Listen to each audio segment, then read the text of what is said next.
Kita masuk kepada materi awal adalah urgensi mempelajari Kristologi.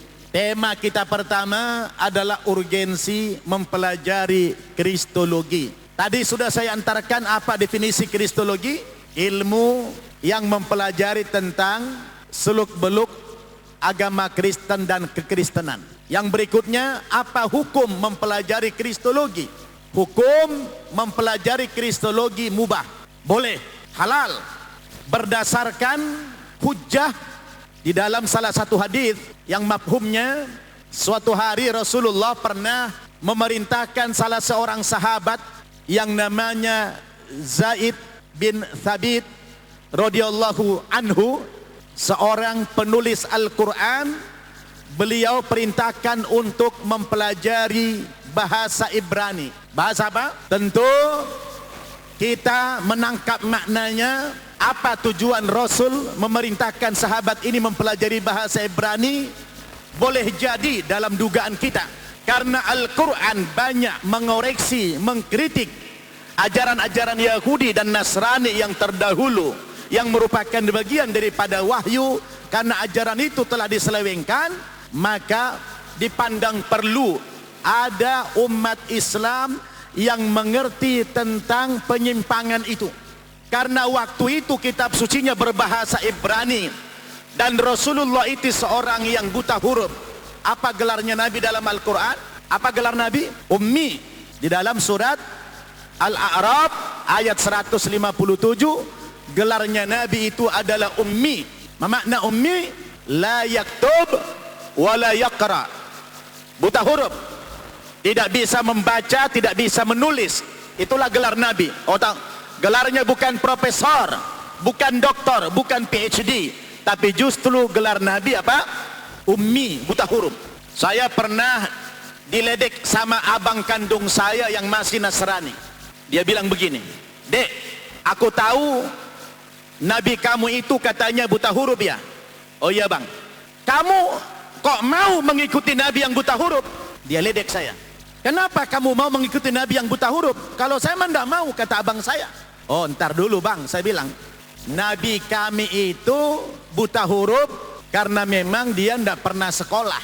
Jangankan perguruan tinggi, TK saja enggak pernah," saya bilang. "Tapi abang jangan mengira mentang-mentang Nabi kami buta huruf lalu dianggap bodoh. Tidak.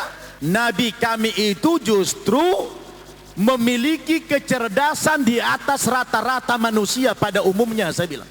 Kenapa dia buta huruf? Itu memang sudah di planning sama Allah. Allah sudah punya rencana membuat nabinya buta huruf. Kenapa? Karena nabi kami itu, saya bilang, kelak akan mendapatkan wahyu Al-Quran. Sebab kalau nabi kami pintar menulis dan membaca, kamu akan menuduh Al-Quran kami adalah karangan Nabi Muhammad sallallahu alaihi wasallam. Dengan nabi kami dibuat buta huruf, maka terbantahkanlah semua argumentasi yang seolah-olah Al-Quran adalah karangan beliau. Tidak sama sekali. Betul, Al-Quran wahyu, bukan karangan. Maka dibuatlah nabinya buta huruf supaya mereka tidak menuduh Al-Quran itu karangan Nabi Muhammad sallallahu alaihi wasallam. Wadah, begitu penjelasan saya kepada abang saya. Nabi kami dibuat buta huruf karena dia mendapatkan wahyu kelak. Yang namanya Nasrani belum paham, kita jangan marah-marah. Betul tidak? Kita harus santun menjelaskan kepada mereka. Sebab saya pun dulu mungkin kalau ada orang Islam yang nyerang-nyerang saya, waktu saya dulu belajar perbandingan agama, mungkin tidak tertarik juga saya masuk Islam. Tapi berkat dulu kiai-kiai yang mengajarkan kepada saya ilmu-ilmu perbandingan agama, oh saya bisa menerima karena mereka menjelaskan dengan santun, dengan hanun.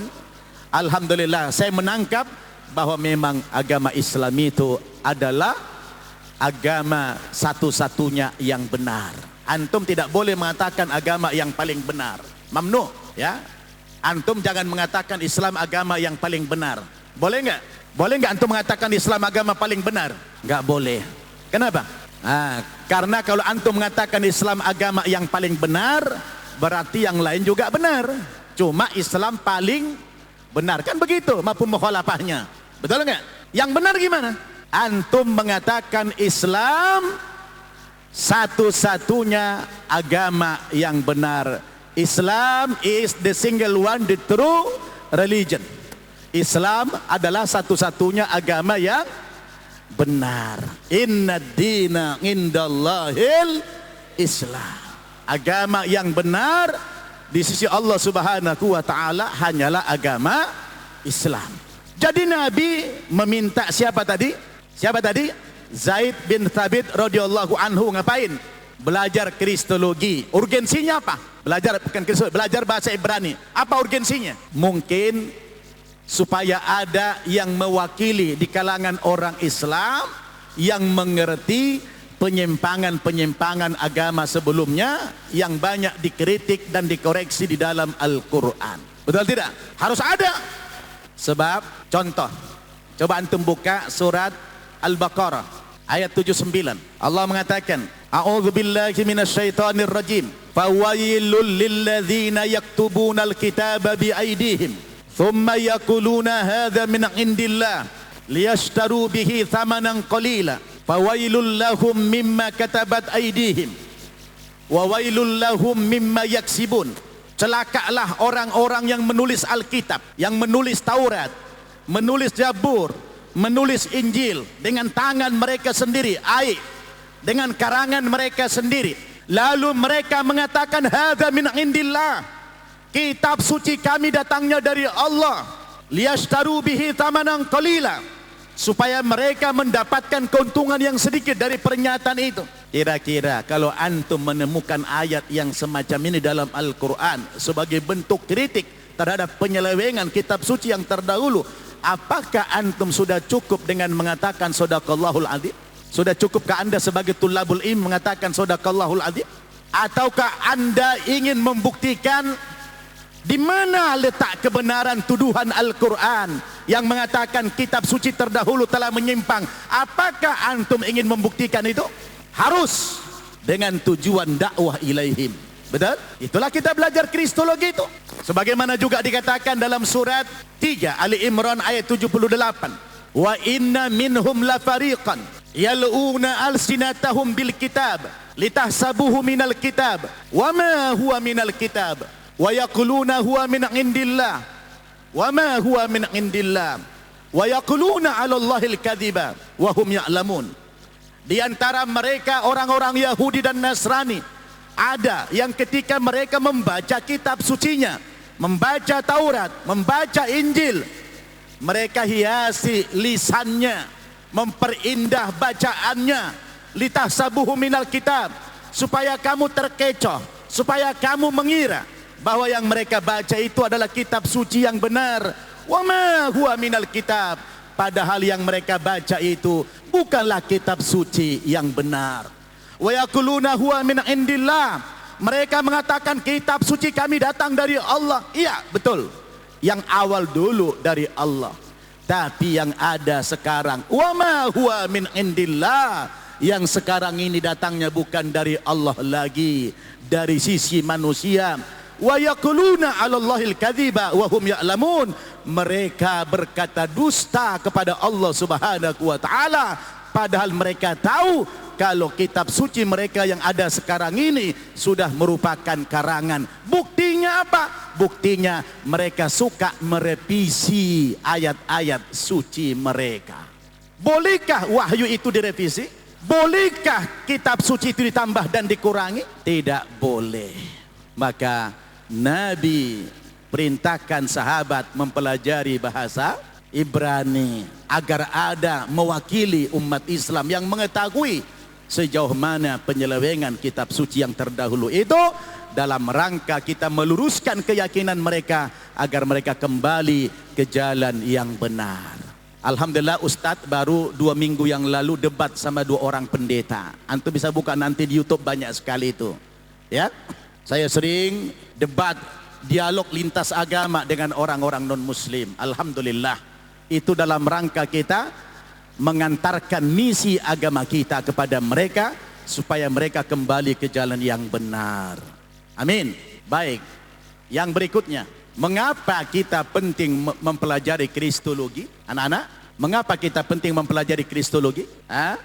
Pertama, pentingnya kita mempelajari kristologi ini agar kita mudah melaksanakan perintah Allah Subhanahu wa taala di dalam Al-Qur'an. Surat ketiga atau surat Ali Imran ayat 64 tadi. Apa pentingnya kita belajar kristologi? Yang pertama, supaya kita mudah mempraktekkan atau melaksanakan perintah Allah dalam surat Ali Imran ayat 64 tadi. Apa isinya? Qul ya ahlal kitab. Wahai orang-orang ahli kitab, wahai orang Yahudi, orang Nasrani. Kebetulan di Indonesia tidak ada penganut agama Yahudi, tapi orang Yahudi banyak. Di Indonesia penganut agama Yahudi nggak ada. Cuma bermental Yahudi banyak. Banyak nggak? Banyak. Secara khusus kepada Nasrani. Mari, ta'alau ila kalimatin sawa'im bainana wa bainakum. Dengan apa antum mendakwahi mereka? Nanti saya jelasin. Itu yang pertama. Yang kedua, pentingnya antum belajar kristologi ini agar kita bisa berdakwah kepada mereka secara efektif. Sebagaimana Allah katakan dalam Al-Quran surat Ibrahim surat ke-14 ayat 4. Apa kata Allah? Wa ma arsalna mir rasulin illa bilisani qaumi. Apa? Wa ma arsalna mir rasulin illa bilisani qaumi. Supaya kita bisa efektif berdakwah kepada Nasrani ini dengan cara apa? Kita harus menguasai bahasa mereka. Allah mengatakan wa ma arsalna mir rasulin illa bilisani qaumi. Kami tidak mengutus seorang rasul pun kecuali setiap rasul itu berdakwah dengan apa? Menggunakan bilisani qaumi, dengan lisan kaumnya. Setiap nabi berdakwah tentu menggunakan bahasa kaum yang didakwahi. Betul enggak? Supaya mereka paham. Jadi kalau nabinya masyarakatnya masyarakat Arab, maka nabinya orang Arab menggunakan bahasa Arab. Kalau nabinya dari Bani Israel, ya menggunakan bahasa Ibrani, maka kaum yang didakwahi juga bahasa Ibrani. Maksud ayat ini apa? Dalam konteks sekarang, wa ma arsalna mir rasulin illa bilisani qaumi. Tidak kami mengutus seorang rasul pun kecuali dengan bahasa kaumnya. Artinya, kalau antum berdakwah kepada orang Jawa, gunakanlah bahasa Jawa. Dakwah ke kampung saya orang Batak, saya orang Batak, gunakan bahasa Batak. Dakwah kepada orang Ambon pakai bahasa Ambon. Makna lebih luasnya apa? Tidak sekedar orang Batak didakwahi pakai bahasa Batak, orang Ambon pakai bahasa Ambon. Lebih luas lagi maknanya, orang Kristen dakwahi menggunakan bahasa Kristen. Orang Hindu dakwahi menggunakan bahasa Hindu. Orang Buddha pakai bahasa Buddha. Orang Konghucu pakai bahasa Konghucu. Maksudnya apa Ustadz? Maksudnya referensi al-maroji yang antum gunakan dakwah kepada mereka, sumbernya dari kitab suci mereka, dari ajaran-ajaran mereka. Jadi kalau antum dakwah kepada orang Kristen, antum datang bawa Al-Quran, antum bawa kitab hadis, kira-kira mereka mudah nggak menerima? Tidak. Alasannya apa? Karena mereka tidak beriman kepada kitab suci kita. Coba kalau antum datang kepada mereka membawa Injil, membawa ini. Apa ini? Alkitab atau Injil. Antum datang kepada mereka membawa ini. Referensi Al-Maroji antum gunakan, ngambil dari sini. Misalnya antum bilang, saudaraku, antum agamanya apa? Dia bilang Kristen. Sejak kapan antum Kristen? Dari lahir. Oh iya. Antum belajar nggak tentang Kristen? Oh iya, saya belajar. Coba, saya mau tanya anda. Katanya di dalam agama kalian itu, Tuhan kalian Yesus ya? Oh iya. Boleh tahu enggak? Coba tunjukkan kepada saya di dalam Alkitab kamu ini, di mana ayat yang mengatakan bahwa Yesus itu adalah Tuhan, yang pernyataan itu datang dari diri Yesus atau dari Tuhan itu sendiri. Ada enggak? Sampai mati dia enggak akan ketemu itu. Nah, paham? Nanti kita masuk kepada materi itu. Sabar dulu, sabar. Kayaknya antum udah gak sabar nih. Udah gemes aja ini. Kayaknya antum udah gak sabar nih mau berangkat aja ke Ponorogo sana ya. Antum sudah pengen ke Muntilan aja, saya mau dakwah kepada mereka ya. Alhamdulillah. Jadi makna wa ma arsalna mir rasulin illa bilisani qaumi, antum dakwah kepada mereka, referensinya menggunakan dari agama mereka. Itu akan efektif. Betul tidak? Ini pengalaman ana. Ana kalau dialog sama orang Kristen nggak lama-lama. Kadang-kadang sekali, 2 kali pertemuan sudah gugur imannya, minta masuk Islam. Alhamdulillah. Justru pengalaman saya berdakwah yang sulit mengislamkan orang Islam. Mengislamkan orang Islam lebih sulit ketimbang mengislamkan orang Nasrani. Mengislamkan orang Nasrani dengan cara dan trik yang tadi, insya Allah mudah. Inilah pentingnya kita belajar kristologi itu. Baik, alhamdulillah. Yang ketiga, apa pentingnya kita belajar kristologi ini? Supaya kita umat Islam mampu menjelaskan kepada mereka penyimpangan agamanya. Yang di dalam Al-Quran banyak dikritik agama mereka. Sebagaimana kata Allah dalam Al-Quran, yuharrifunal kalima min ba'di mawadi'i. Mereka sudah merubah-rubah kitab sucinya. Wah, kalau mereka baca ini Al-Quran, saya dulu waktu baca sebelum masuk Islam, baca ayat ini, apa-apaan ini Al-Qurannya orang Islam? Kok banyak menjelekkan kitab suci kami, kok banyak menuduh kitab suci kami ini adalah menyimpang. Sebelum kita belajar, sebelum kita mendapatkan penjelasan di mana letak penyimpangan itu, kita akan marah, akan kecewa, akan kesal. Betul tidak? Karena Al-Quran mengkritik itu. Al-Quran mengatakan yuharrifunal kalima min ba'di mawadi, sudah dirubah-rubah kitab suci mereka. Mana buktinya? Antum harus bisa buktikan itu. Betul tidak? Yang keempat, apa pentingnya kita belajar kristologi ini? Apa? Agar kita bisa mendudukkan iman yang tepat terhadap kitab-kitab suci yang terdahulu.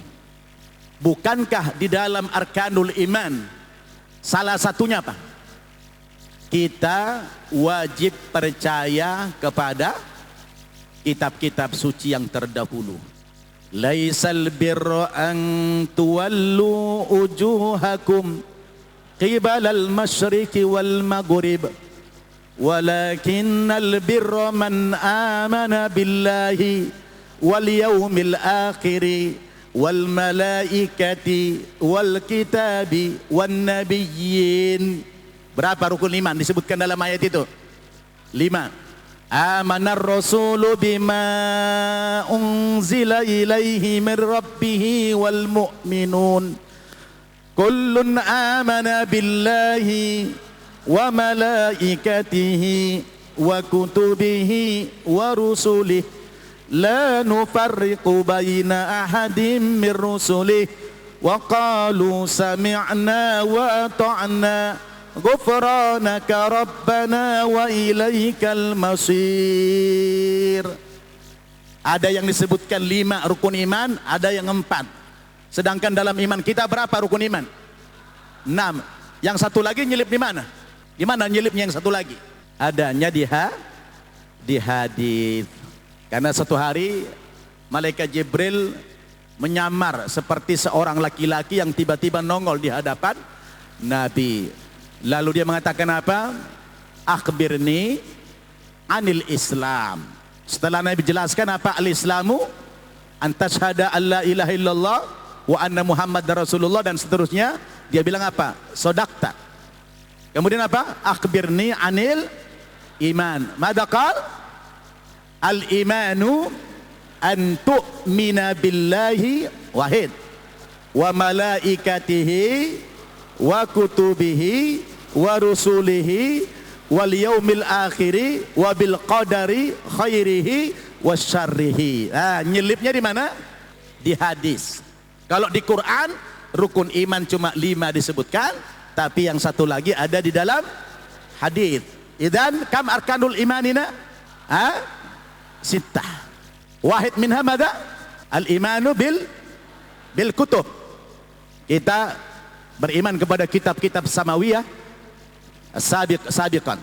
Bagaimana kita mendudukkan iman yang tepat terhadap kitab-kitab suci yang terdahulu? Pertanyaan saya gini, Taurat, Zabur dan Injil yang terdahulu itu semua anak-anak ada di sini. Apa ini? Alkitab. Mereka belajar menggunakan bahasa Arab. Alkitab bahasa Arab bukan? Bahasa Arab, tapi salah. Semestinya bukan Alkitab, tapi apa? Al-Kutub. Kenapa? Di dalam ini ada 3 kitab suci besar. Di sini ada Taurat, di sini ada Mazmur Daud atau Zabur, dan di sini ada Injil. Tapi karena mereka tidak tahu bahasa Arab, mereka bikin namanya Alkitab. As-Sahih ada Al-Kutub. Karena 3 kitab suci di sini. Pertanyaan saya, apakah kepada Taurat, Zabur, dan Injil yang berada dalam satu bundel ini kita arahkan iman kita atau tidak? Coba jawab. Saya ulangi pertanyaannya. Iman terhadap kitab-kitab suci terdahulu wajib, betul? Iman kepada Taurat, iman kepada Zabur, iman kepada Injil, yang kebetulan 3-tiganya ada di sini. Pertanyaan saya, apakah kepada Zabur, Taurat, Injil yang ada dalam Alkitab ini kita arahkan keimanan kita atau tidak? Kenapa tidak? Karena Taurat, Zabur, Injil yang ada di sini sudah berubah. Jadi bagaimana caranya kita mendudukkan iman yang tepat terhadap kitab-kitab yang terdahulu? Kita akan mengatakan keimanan terhadap kitab-kitab samawiyah yang terdahulu itu hanya sebatas percaya bahwa dahulu Allah pernah menurunkan Taurat, Allah pernah turunkan Zabur, Allah pernah turunkan Injil. Yang kita imani sebatas eksistensinya saja. Karena yang ada sekarang bukan Taurat yang sesungguhnya, bukan Zabur yang sesungguhnya, bukan Injil yang sesungguhnya. Maka itulah kita penting mempelajari kristologi ini. Paham Tom? Paham Tom? Baik. Yang berikutnya, mengapa kita penting belajar kristologi ini? Untuk menandingi tokoh-tokoh Nasrani yang mereka juga belakangan ini melakukan pendalaman tentang Islamologi, mempelajari ilmu-ilmu keislaman. Sebagaimana saya katakan tadi, saya dulu sebelum masuk Islam, saya belajar dulu Islamologi, ilmu-ilmu keislaman. Tapi kebanyakan mereka belajar keislaman itu tidak objektif, tapi subjektif. Mereka hanya ingin mencari kesalahan-kesalahan, mencari kekurangan-kekurangan yang dipaksakan dengan tanpa ilmu pengetahuan. Betul? Hanya kadang-kadang cocologi. Apa? Cocologi. Contoh nih. Dulu ada murtadin, orang yang murtad zaman dulu, tahun-tahun 70-an. Namanya Hamran Amri. Siapa? Dulu dia dai murtad, lalu dia menulis majalah namanya Sinar Kasih. Di dalam majalah itu dia terbitkan tulisan-tulisan dengan memasukkan banyak ayat-ayat Al-Quran dan hadis yang dipaksakan cocologi tadi. Mereka mengatakan begini, kalau kamu menjalankan misi kepada orang Islam, kamu bawa Alkitab, tanya dia orang Islam, saudaraku, kamu percaya tidak kalau Alkitab kami ini benar? Orang Islam jawab apa? Oh tidak. Anda baca Al-Quran tidak? Oh iya. Loh kenapa Anda tidak percaya? Bukankah Al-Quran kalian yang mengatakan bahwa Alkitab kami benar? Ayatnya mana? Dzalikal kitabu la raiba fihi hudan lil muttaqin. Inilah Alkitab. Kebetulan namanya Alkitab. Ini kan Al-Quran kalian yang mengatakan dzalikal kitab, inilah Alkitab. La raiba fi, tidak ada keraguan di dalamnya. Hudan, menjadi petunjuk, lil muttaqin, bagi orang-orang yang takwa. Kenapa Anda tidak percaya kepada Alkitab kami? Berarti Anda tidak mengimani Al-Quran. Kalau orang-orang awam yang dijumpai, goyang tidak imannya itu. Itulah cocologi. Anda percaya enggak kepada Tuhan kami Isa? Oh tidak. Oh berarti Anda kurang mantap ilmu Islamnya. Anda tidak baca Al-Quran? Bukankah di dalam Al-Quran kalian dikatakan Qul a'udzu birabbin nas, malikin nas, ilahin nas, min syarril waswasil khannas alladzi yuwaswisu fi sudurin nas minal jinnati wan nas. Katakan, aku berlindung kepada Tuhan manusia. Nyanya dibuang. Berlindung kepada Tuhan manusia. Siapa Tuhan manusia menurut mereka? Isa ibnu Maryam. Lah ini kan Al-Quran, kalian mengatakan aku berlindung kepada Tuhan manusia, padahal Tuhannya manusia. Kalau orang Islam tidak punya ilmu, goyang tidak itu? Akan membenarkan tidak? Akan membenarkan. Jadi mereka belajar Islamologi, sebagaimana Ustadz pun dulu belajar Islamologi. Alhamdulillah, kalau saya dulu belajarnya jujur, ingin mencari perbandingan, dan akhirnya setelah lebih kurang 3 tahun saya membanding-bandingkan sampai kepada sebuah kesimpulan bahwa agama yang benar adalah agama Islam. Paham Tom? Wadah? Alhamdulillah. Berikut, mengapa kita penting belajar Kristologi? Mengapa? Supaya kita umat Islam dapat menangkal gerakan-gerakan pendangkalan akidah maupun kristenisasi, supaya kita bisa menangkal. Karena ajaran Kristen itu walaupun menyimpang menurut kita, tapi agama mereka itu adalah agama misi. Suatu agama yang berusaha memasukkan umat lain ke dalam agamanya. Itulah namanya agama misi. Dari sekian banyak agama di muka bumi ini, ada berapa agama yang tergolong agama misi? Ada berapa? Cuma 2. Pertama, agama Kristen. Apa? Agama Kristen itu agama misi. Dalilnya mana? Dalam Injil Matius pasal 28 ayat 19. Apa bunyinya? Pergilah kamu ke segenap penjuru dunia, jadikanlah semua bangsa menjadi muridku, dan baptislah mereka dalam nama Bapa, Anak, dan Roh Kudus. Oh, ini wajib tidak? Coba ulangi. Pergilah kamu ke segenap penjuru dunia, jadikanlah semua bangsa menjadi muridku, dan baptislah mereka dalam nama Bapa, Anak, dan Roh Kudus. Ini dasar kewajiban mereka menjalankan misi agamanya. Ada 2 ayat. Satu lagi dalam Injil Markus pasal 16 ayat 15. Injil Markus pasal 16 ayat 15. Bunyinya, pergilah kamu ke segenap penjuru dunia, beritakan Injil kepada segala makhluk. Jadi bukan hanya manusia, tapi semua makhluk harus mendengarkan berita Injil. Makanya kalau antum di rumah, di kampung, sama orang tua antum ada yang kebetulan memiliki ternak kambing atau sapi, tolong antum pesankan kepada orang tua antum. Ada titipan pesan dari Ustadz Nababan bilang, ayah, kata Ustadz Nababan, karena ayah punya kambing dan sapi di belakang rumah dipelihara, pesannya, ayah jangan terlalu nyenyak tidur. Kalau kebetulan ayah bangun jam 3 malam, sesekali ayah ke belakang lihat, jangan-jangan di kandang sudah ada misionaris mendakwahi kambing ayah bilang. Jangan sampai murtad itu kambing. Kenapa? Karena isyaratnya beritakan Injil kepada semua makhluk. Jadi semua makhluk harus mendengarkan berita Injil itu. Ini agama apa namanya? Agama misi. Yang kedua, agama misi itu adalah agama Islam. Dalilnya mana?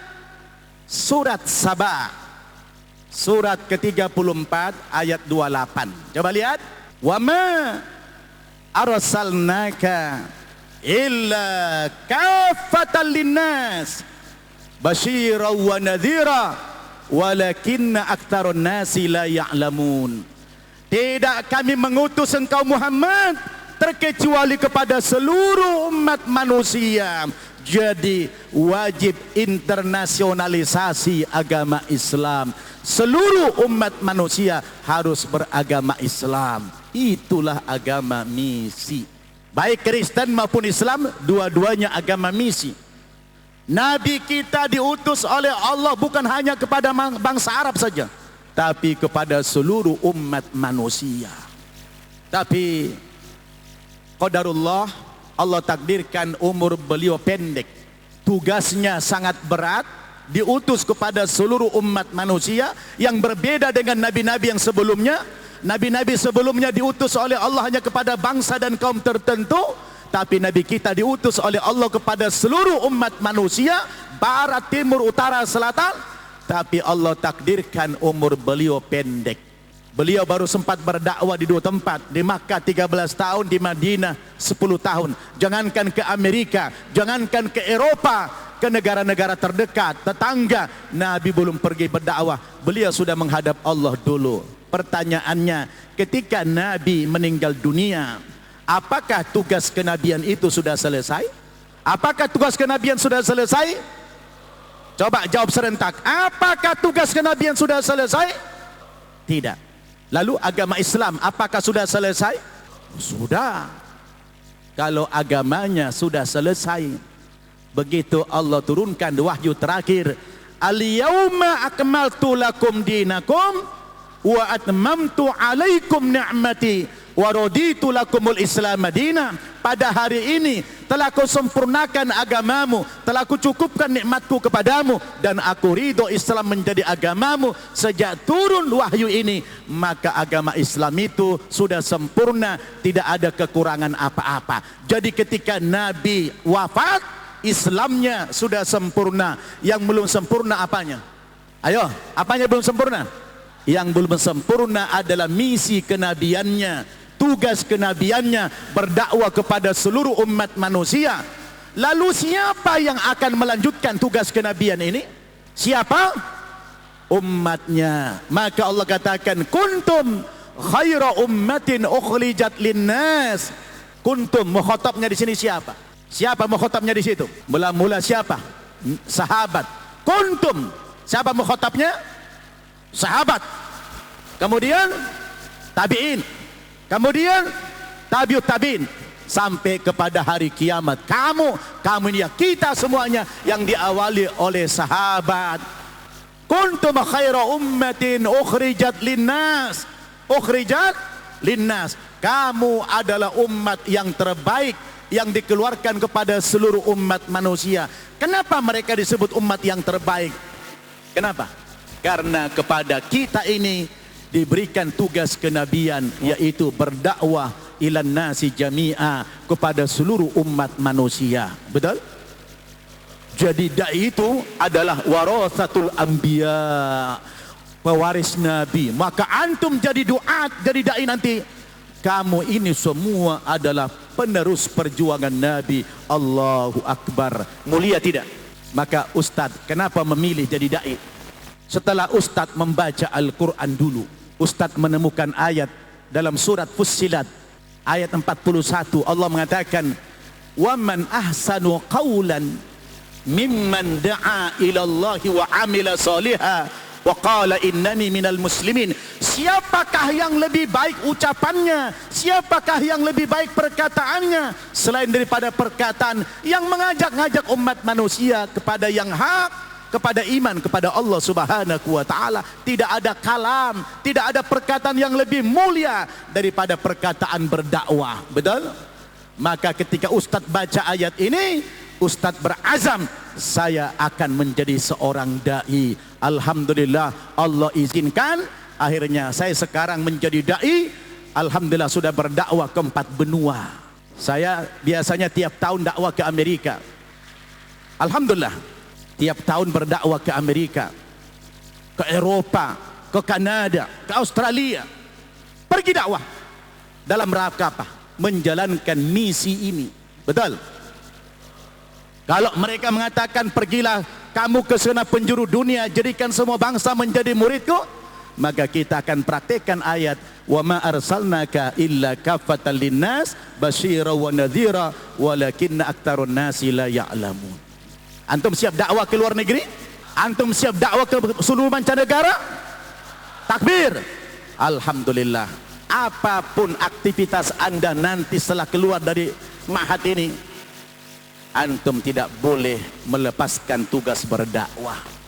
Anda boleh menjadi seorang profesional, menjadi polisi kah, menjadi dokter kah, menjadi apapun, tapi antum jangan lupakan dakwah, karena pekerjaan ucapan yang paling mulia itu adalah ucapan dakwah. Paham tuh? Yang berikutnya, apa pentingnya kita belajar kristologi ini? Pentingnya kita mempelajari kristologi ini agar kita bisa menjalankan perintah Allah dalam Al-Quran, yaitu perintah untuk selalu berdialog dengan orang ahli kitab.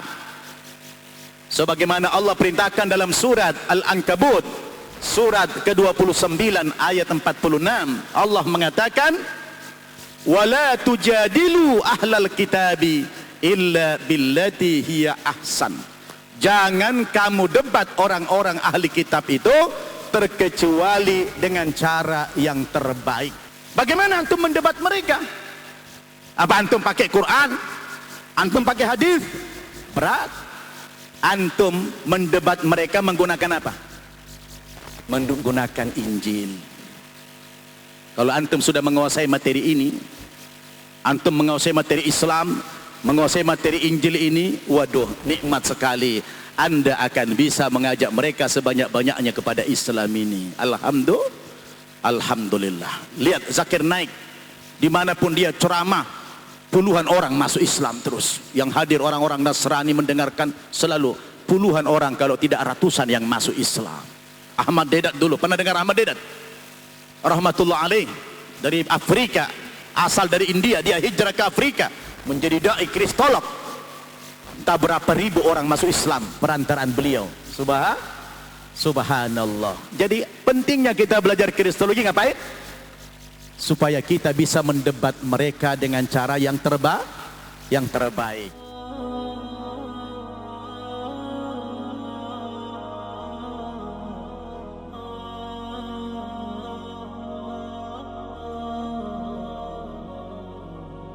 معنا نهج حياة جئنا تبصرة عن كل ضلال أعددنا بضع رسالات تحمل نورا للأجيال معنا نهج حياة جئنا تبصرة عن كل ضلال